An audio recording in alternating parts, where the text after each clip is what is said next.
siguiente programa es para todos.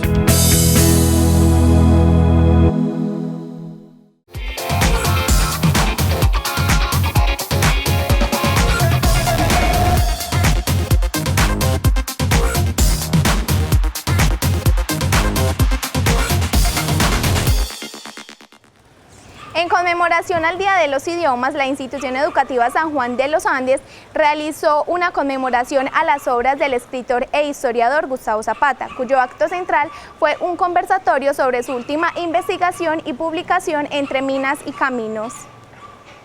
23 de abril, Día de los Idiomas. ¿Por qué Día de los Idiomas?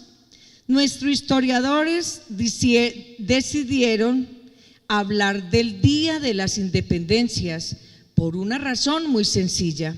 La independencia fue un proceso muy largo y esta no se logró el mismo día, ya que los negros iniciaron el proceso, los criollos lo continuaron y los indígenas fueron los últimos en lograrlo. De la misma manera, en nuestro país no solo existe el español o castellano, sino 68 lenguas indígenas, con 850.000 hablantes y otras minorías como el creole en el archipiélago de San Andrés y Providencia y el romaní del pueblo gitano.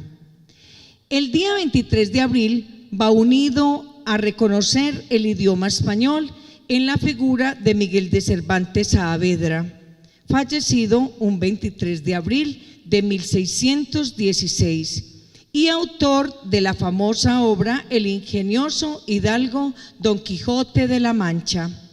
Aunque tenemos una relación de amor, odio con nuestro idioma español, ya que fue impuesto a sangre y fuego y en desmedro de nuestra lengua nativa, esto dice el poeta Neruda, refiriéndose al oro, al idioma y los conquistadores españoles. Salimos perdiendo, salimos ganando. Se llevaron el oro y nos dejaron el oro. Se lo llevaron todo y nos dejaron todo. Nos dejaron la palabra. Celebramos hoy el Día de los Idiomas, exaltando la obra de Cervantes, la presencia indígena y afro en nuestras aulas, el testimonio perdido de nuestros colonos Pacho Toro y escuchando las palabras de nuestro historiador Gustavo Zapata Restrepo. Larga vida a los idiomas.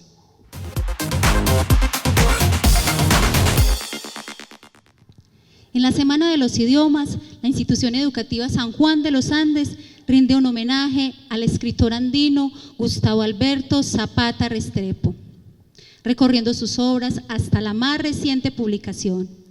El profesor Gustavo, nacido en Andes en 1963, un gran maestro, consagrado al Liceo Juan de Dios Uribe, de donde es bachiller. Este licenciado en Español y Literatura de la Universidad de Antioquia se merece hoy el título de historiador de nuestro pueblo. Labor que ha cumplido, según Patricia Nieto, en la revista Espíritus Libres desde su niñez, cuando mostraba todo su interés en las historias de minas de su padre. Siempre lo vemos pendiente de nuestro Andes y de su devenir, y de allí su maravillosa obra. Escritores andinos en 1996, Educación y Sociedad en Andes, 1997, El Indio Uribe, su vida, su pensamiento y su época, 1999, Andes, Identidad y Memoria, 2002, Hospital San Rafael, 120 años, con vida y por la vida, Notas para una historia de la salud pública en Andes, 2007. Andes cuenta su cuento, Cartilla de Cátedra Municipal para Niños, 2008. Un huerto de ideas, 2015. Andes, Identidad y Memoria, Sostenibilidad y Resiliencia, 2019. Y hoy nos acompaña con Entre Minas y Caminos, carta autobiográfica de Francisco Toro Montoya, Pacho Toro, en 1883. Bienvenidos entonces a la obra del profetado.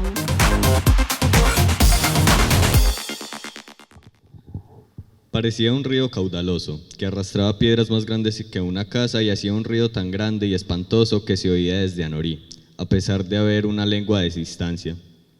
Muchas personas del pueblo, cuando oían el ruido, se subían al alto de la cruz a verla, pues bajaba por unas barrancas, formando una gran cascada que a la vez que aterraba, divertía.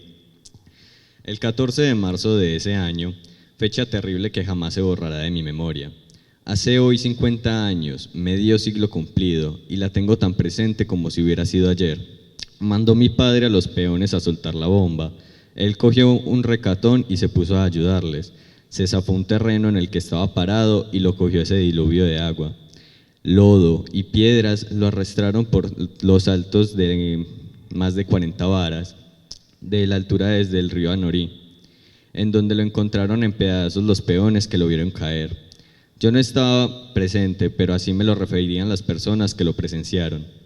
Mi madre era doña Joaquina Montoya, y según le iba a decir a ella y a las personas que la conocieron cuando era joven, que no había otra mujer tan amiga del lujo, de los más lindos trajes y de estar siempre a la última moda, de paseos y de toda clase de diversiones. Pero el Todopoderoso le hizo comprender que los placeres y pasatiempos de este mundo solo eran vanidad de vanidades y solo vanidad.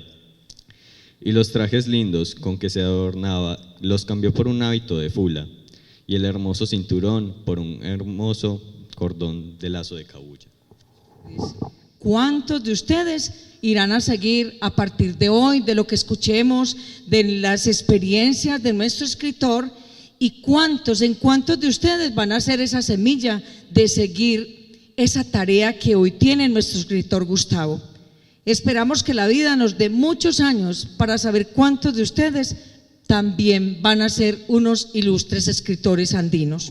Yo estaba volteando para la orilla y sentí que Teresa estaba rezando una oración a San José.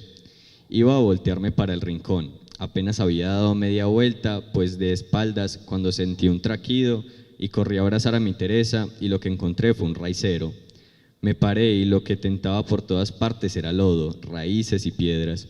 Me puse en esa oscuridad tan espantosa y en medio de un aguacero tan duro que caía encima de mí como derramando a cántaros, a quebrar raíces y a botar piedras y pantano con las manos, con tanta fuerza como me era posible para ver si podía destapar la cara de esa joya tan querida que estaba debajo de una borrasca.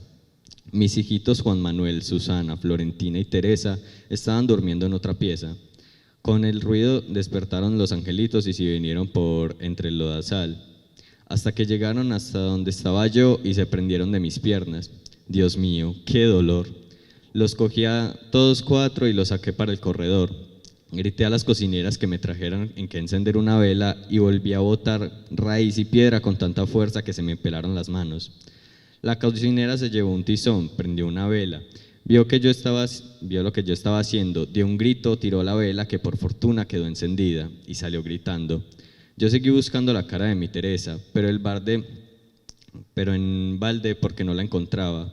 Con los gritos de la cocinera vino Berrío, me vio, dio un grito y salió desesperado. A poco volvió con 55 peones que tenía, unos con barras, otros con palas y picos. Llorando casi todos ellos se pusieron a trabajar, con tanta fuerza y dolor como se podía esperar en ese trance tan terrible.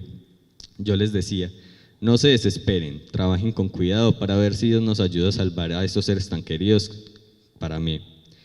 Se destaparon los estanquillos porque la pared estaba hecha de bahareque.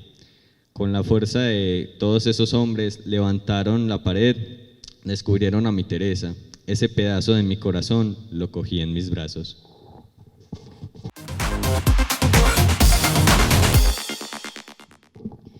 Bueno, en escena también vemos dos personajes. A mi izquierda están, en el extremo izquierdo mío, está Pacho Toro, de quien vamos a hablar ahorita. El profesor Gustavo, nuestro escritor, y Jorge Aurelio van a hacer un conversatorio referente. Él nos representa a Pacho Toro y la niña nos representa a Agapita, que era su esposa. La idea con este acto cívico del Día del Idioma era hacer la presentación del último libro de Gustavo, pero ese propósito se nos terminó convirtiendo en la presentación de toda su obra. Pero repito, el propósito inicial era darle a conocer a la comunidad educativa algunos detalles de este maravilloso libro, que espero que ojalá todos ustedes tengan la posibilidad de leerlo, ojalá muy pronto.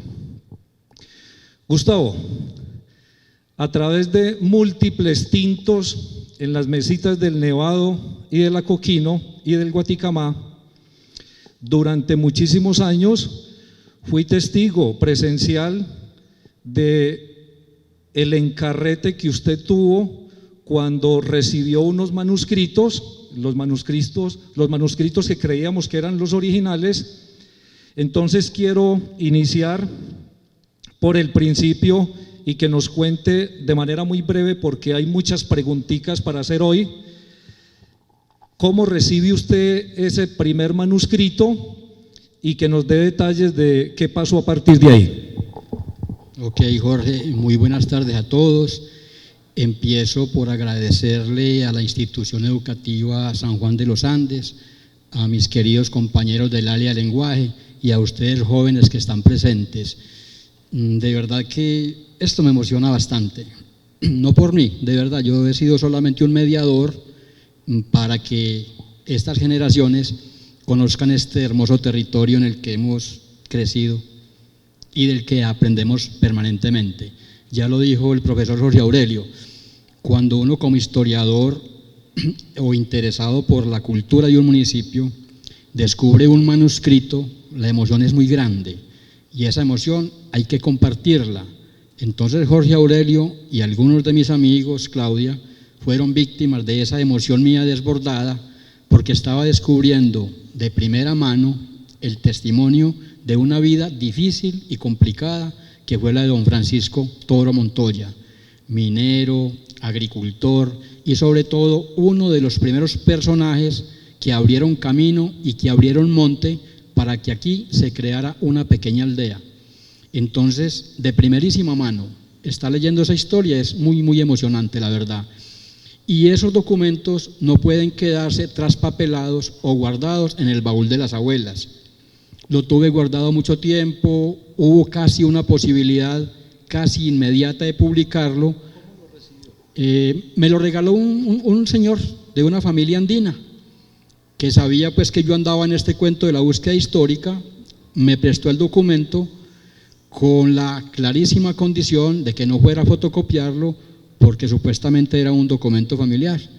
Cuando yo empiezo a leerlo, digo, no, esto no es familiar, esto le pertenece a una comunidad. Desoí la recomendación del señor, lo fotocopié y lo mantuve guardado mucho tiempo. Posteriormente hubo posibilidades de publicarse, pero hubo pues algunas vicisitudes y el año pasado, el Instituto de Cultura y Patrimonio de Antioquia abrió convocatoria para las becas de creación. Presenté el proyecto y recibí la inmensa satisfacción de que gané ese proyecto y con ese dinero que gané se hizo la publicación.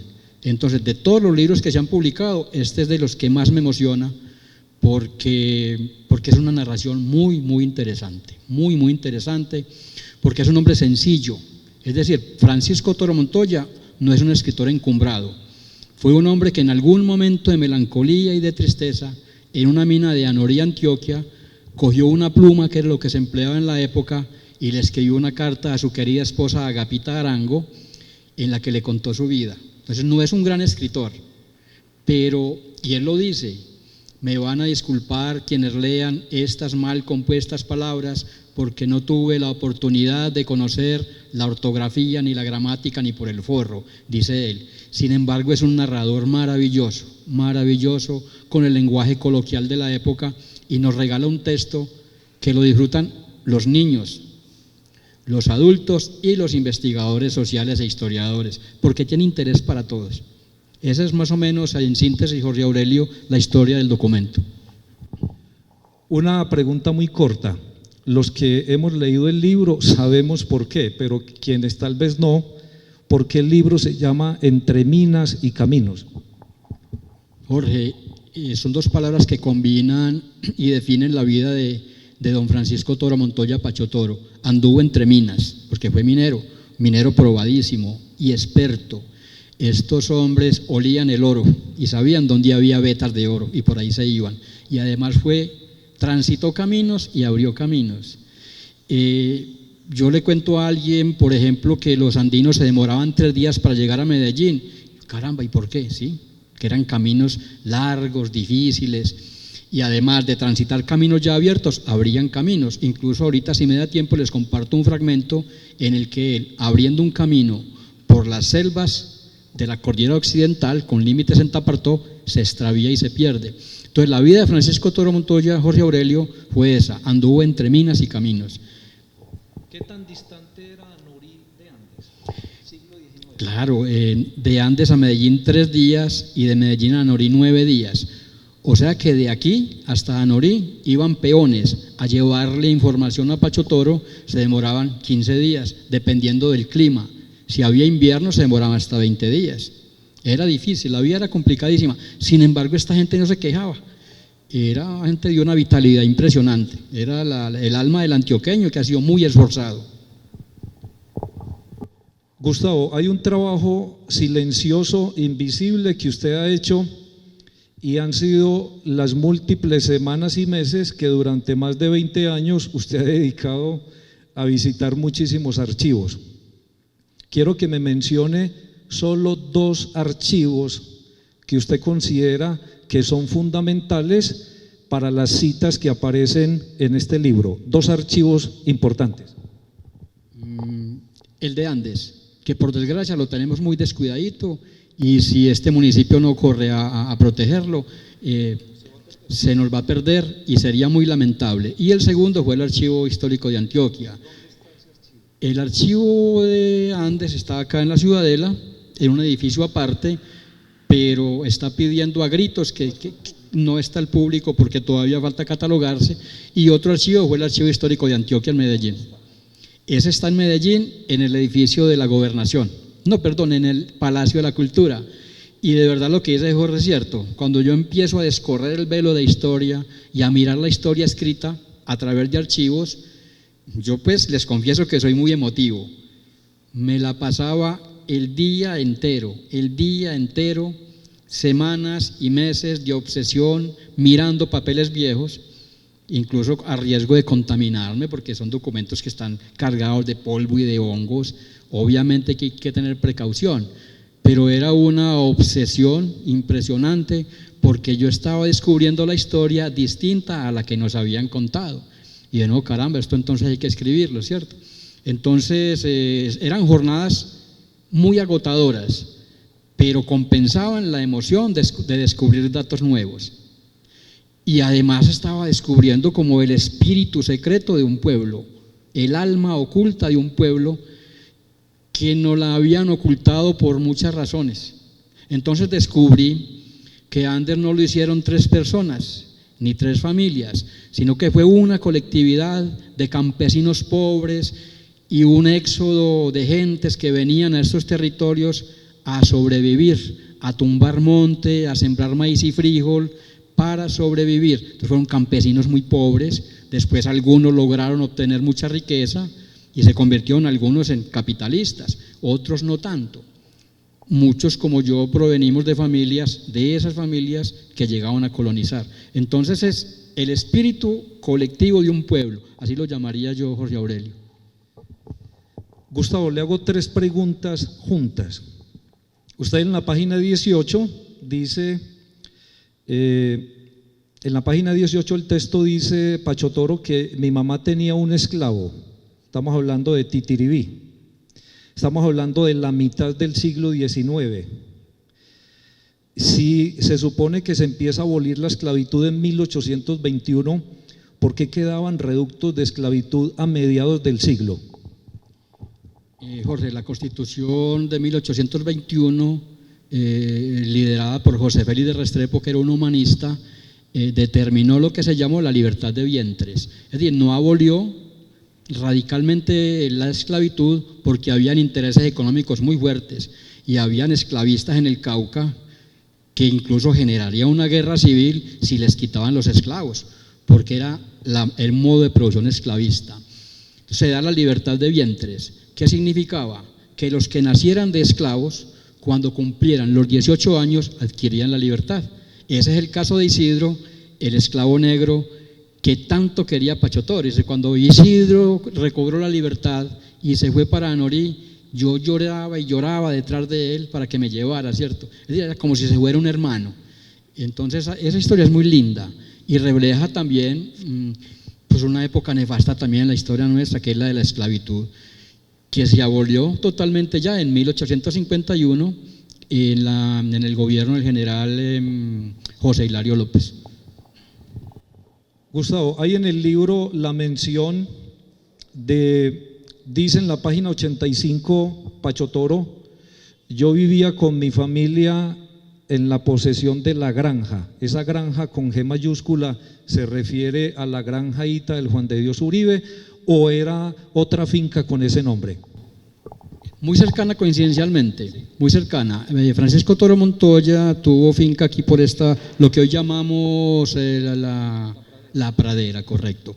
Muchos de esos nombres que menciona Francisco Toro y muchos de los nombres de veredas y sitios y parajes de Andes conservan nombres originales, que incluso son nombres muy bonitos.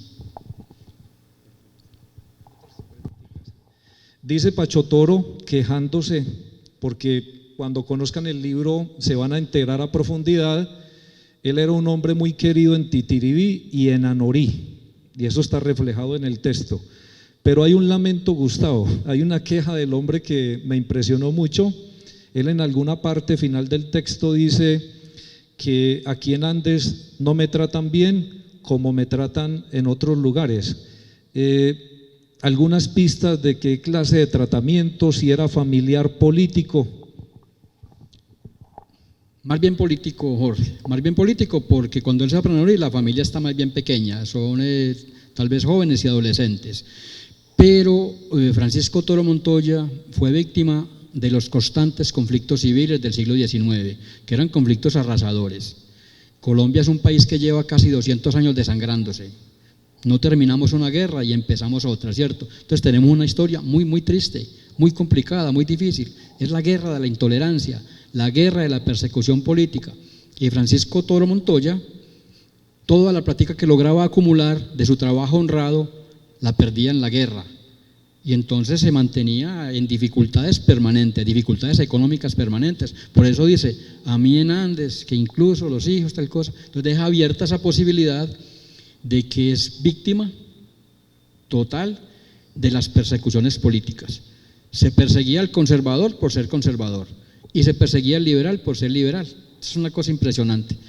Esperemos que de pronto salgamos de este laberinto tan tenaz. Gustavo, quiero ir en una pregunta un tanto personal, tiene que ver con el texto, pero es personal. El papá de Gustavo, don Rodrigo Zapata, fue oficial de construcción, pero fue minero. ¿Qué hay en el libro de Pacho Toro? ¿Qué hay en ese libro de su papá?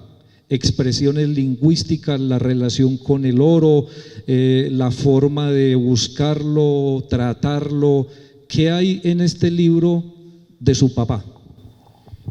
Una identificación total, es que mi padre fue en cierta manera un Francisco Toro Montoya, primero que todo un querendón de su esposa, un hombre cariñoso que quiso mucho a sus hijos y a su esposa y que tuvo una dureza de vida impresionante. Uno saber que el viejo cogía una mula para meterse monte adentro 3-4 días para llegar a lo que se llama la mina de Lavalle, pues una cosa terrible, y uno como niño sufría esa orfandad por la ausencia del padre. Y los cuentos de mi padre, que era un gran narrador, mi papá fue un gran contador de historias, entonces después de esos 40 días o 2 meses que estaba en esos montes de Andágueda, que son zonas limítrofes nuestras, mi padre contaba historias de minería, de dificultades mineras, de hallazgos, de relaciones con los indígenas, de relaciones con los afrodescendientes que también trabajan en esas minas, porque eso es territorio chocuano. Estamos hablando de Bagadó, que es nuestro municipio chocuano limítrofe. Entonces mi papá era un hombre cargado de historias y un muy buen conversador. Entonces es una de las motivaciones también de las emociones que encontré en el libro, porque en cierta manera yo aquí encontraba la biografía no de un minero, sino de muchos mineros que han vivido la dificultad de la minería y la dureza de la vida cotidiana y del trabajo duro. Este libro tiene un prólogo muy prestigioso. El prólogo es de un humanista de la Universidad EAFIT, de la Nacional, Jorge Alberto Naranjo, ya fallecido. Gustavo, ¿cómo logró usted el prólogo para este libro? Y en pocas palabras, ¿qué dice Jorge Alberto Naranjo de este texto y de esta investigación? De verdad que decir Jorge Alberto Naranjo es hablar de palabras mayores. Estamos hablando de unos grandes ensayistas colombianos, no solamente de Antioquia, sino colombianos. Y de pronto es otra de las emociones del libro, porque yo estaba tan convencido del valor de este material, que yo sabía de Jorge Alberto Naranjo Mesa como investigador de la literatura antioqueña, porque tengo libros de él, porque tengo ensayos de Jorge Alberto Naranjo, y un día, con toda la timidez de provinciano, porque de verdad uno como provinciano se asusta mucho yendo a esas universidades de ricos, a EAFIT, y hombre, voy a hablar con el doctor Jorge Alberto Naranjo y le entrego esto, pues a ver qué pasa, y si no pasa nada, pues nada se pierde, ¿cierto? Le entregué, no este texto, obviamente, porque le entregué los originales, una fotocopia de los originales manuscritos. Le dejé mi teléfono y a los 8 días ese señor me llamó completamente emocionado y me dice: profesor, ¿qué es esa maravilla? ¿Usted cómo consiguió ese texto? Entonces ya hablé varias veces con él en EAFIT, porque él era el decano de la Facultad de Ciencias Sociales de EAFIT, y entonces ya en cierta manera hice contacto con el doctor Jorge Alberto y conversé ya varias veces con él, compartimos emociones del texto y me recomendó, me dijo: profesor, ojalá ese texto se publique. El prólogo me lo escribió en 2006, desgraciadamente pues no tuve la alegría de compartirle el libro, porque el doctor Jorge Alberto Naranjo Mesa murió hace 2 años, pues dejando un vacío grande en las letras antioqueñas. Muy bien, el personaje del que estamos hablando hoy, además de Gustavo, Pacho Toro, tuvo 3 esposas: Teresa, con la que vivió 11 años, Rosalía, con la que vivió 6 años, y su última esposa, Agapita Arango. Con ellas 3 tuvo 25 hijos. Pues en esa época no había bienestar familiar ni nada de esas cosas. Gustavo, pero hay un dato muy interesante. Este hombre, a pesar de haber tenido 25 hijos, adoptó a una indígena, y Pacho Toro era conservador. Entonces, hay 2 cosas en el texto que hablan muy bien de él. Primero, el hecho de que en la familia haya habido un esclavo, pero haya sido tratado no con dureza, por lo menos ese es el testimonio del libro. Eso habla de que, a pesar de ser conservador, pues tiene una concepción de lo humano y lo reconocen los otros. Pero Gustavo, haber adoptado a un indígena hace casi 140 años y haberle puesto su propio nombre, este indígena adoptado se llamaba igualmente Francisco Toro. Me parece muy curioso estos 2 datos, y pienso que, a pesar de ser conservador, hay como una grandeza humana en él. No, en la lectura del texto uno capta el espíritu de Francisco Toro Montoya. Es un maravilloso ser humano. Cuando llega a Norí después de mucho tiempo, la alegría del pueblo, dice: la gente hacía fila para saludarme y quedé con dolor de espalda de tantos abrazos que recibí, y lo dice con mucha sinceridad, él no está mintiendo. Era un hombre charlatán, jovial, querido, dicharachero, inventaba frases, inventaba refranes, y nunca, por más difíciles que fueran las circunstancias en que estaba, él mostraba desespero o rabia o dolor. Lo que leyó ahora el niño es verdad. Es decir, es que una avalancha arrasa con su casa, mata a su esposa adorada y 3 de sus hijos, y él lo narra con una tranquilidad. Y cuando se pierde por las selvas chocuanas, y ahí no hay desespero, porque o si no, Pacho no sobrevive. Y si no asume con calma esa circunstancia, probablemente no hubiera sobrevivido. Y en esas circunstancias, estos valientes tenían que tener mucho control mental para volver a retomar el camino y llegar a sitio seguro. Entonces hay un muy buen ser humano en Pachotoro, un hombre pacífico de verdad.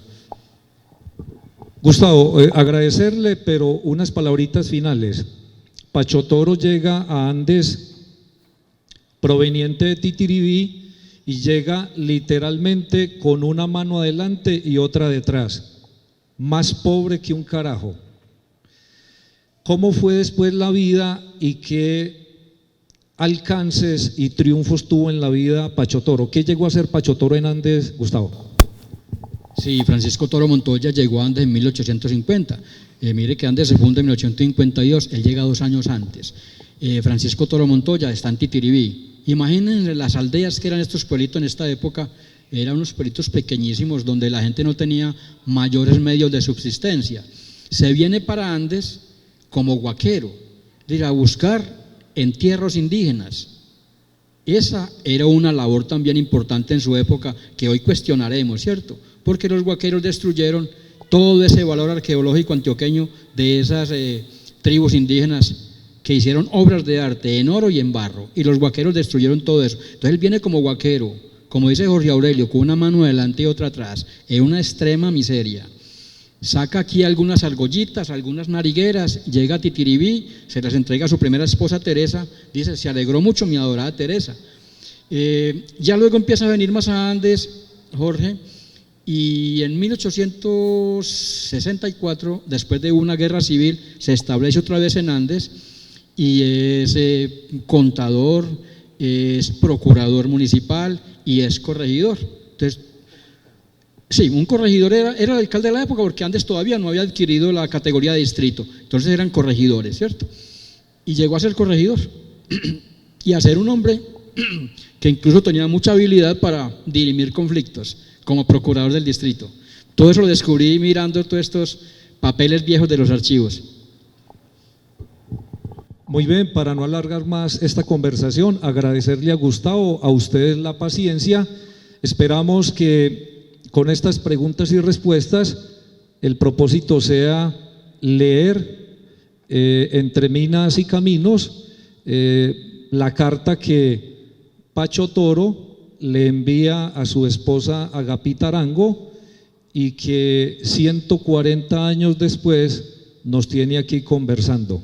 Gustavo, muchas gracias. A los niños, a Nicole y el niño que se llama el hijo de Julián, ¿cierto?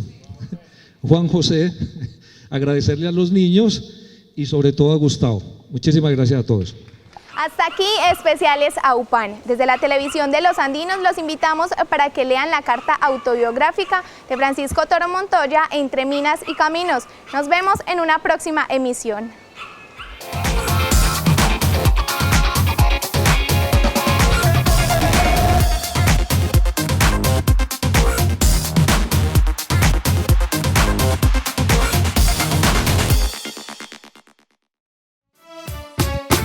AUPAN, la televisión de los andinos.